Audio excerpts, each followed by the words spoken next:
And we are back. Forgot we were not doing news this morning. Someone's having trouble seeing. But what we're going to do is run a little video in between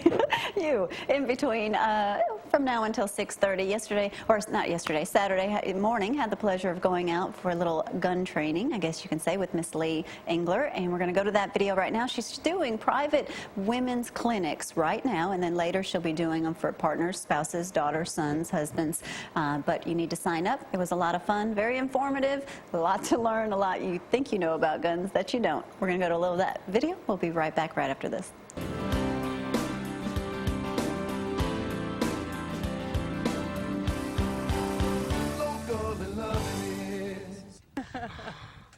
Hello everyone, want to introduce you to some special people. I'm here with Leah this morning. We are on a farm and getting a private, I guess, shooting lesson. She is doing women's shooting clinic, which is a lot of fun because a lot of women may be a little bit intimidated and want to learn how to shoot but really don't know where to go. Leah, tell us a little bit about what you're doing. Well, we are hosting a series of women-only instructional pistol clinics. We've had, the first one was in March. We have the next one on April 20th. We have another one scheduled on May the 18th. Okay. But basically, we're teaching women who, novice shooters, gun safety, gun education, and how to have fun with the pistol. And they certainly can, because sometimes we just need the feels. It just feels good to blow something up. That's right. That's right. I've found that a lot of women, recently their husbands have purchased a handgun in the home, but they haven't learned how to shoot. They haven't even picked it up. They really should. If you're going to have one in the home, know how to use it. That's really, that's true. Good.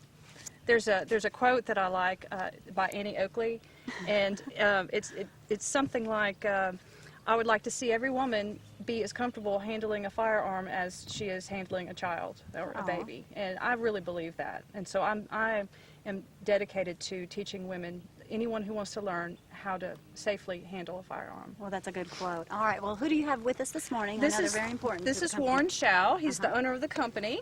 Warren. And this is Dave Harding. He's a fellow instructor and good friend. And he taught the first clinic with me, and he's going to teach the next clinic.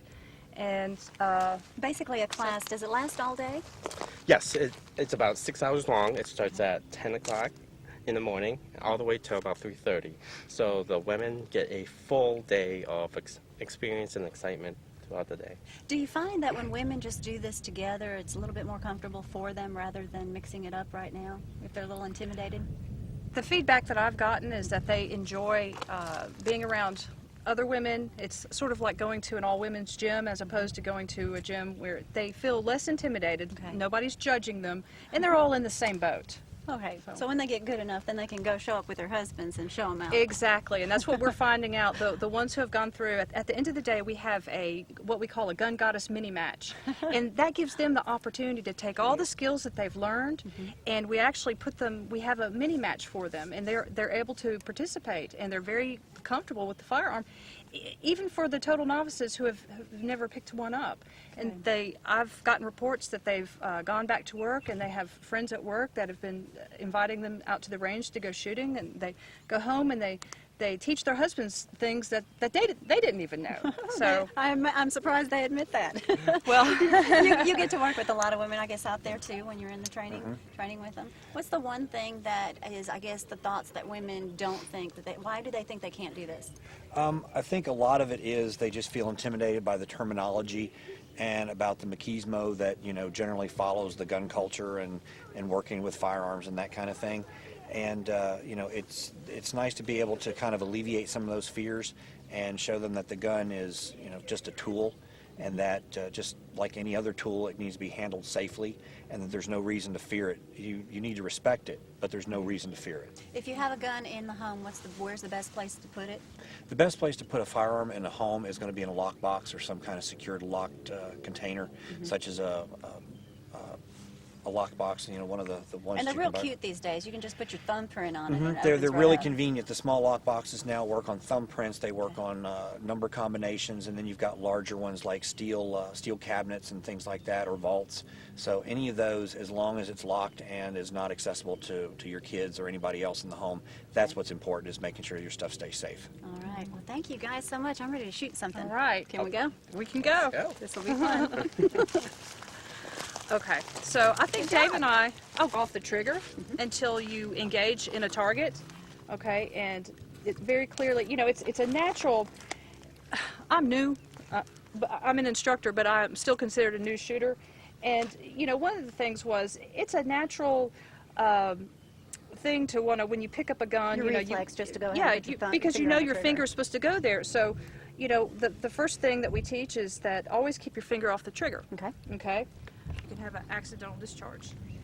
Another big rule is always keep the gun pointed in a safe direction. Mm-hmm.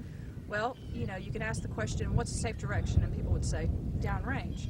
Well, the answer really is it depends on where you are. Okay. You know, if we're not on a range, pretend like that's not there. It would be straight up. Okay. But look what I just did. I just swept. Okay. So, you know, it's preferable to keep it pointed straight down if you're in your home, because you don't want to run the risk of sweeping any individuals or any items in the home. Okay. Just remember, just imagine that there's an invisible laser coming out of the front of the muzzle. Okay, we call that muzzle awareness. So anytime you're handling it, you know, finger off the trigger, keep it pointed in a safe direction. If you're at a building, safe direction may not be up because there could be a second story and people and things up there. Called the 180-degree rule at most ranges, or 170 degrees, meaning the muzzle never turns, never even comes close. So you always just keep it in a That's right, relaxed because area. on a firing line you can have people standing next to you, and you know what happens is when you're reloading or you're doing something, or you're, you know, and if your finger accidentally slips and hits the trigger, you know, and it's pointed in an unsafe direction, it could go off. And so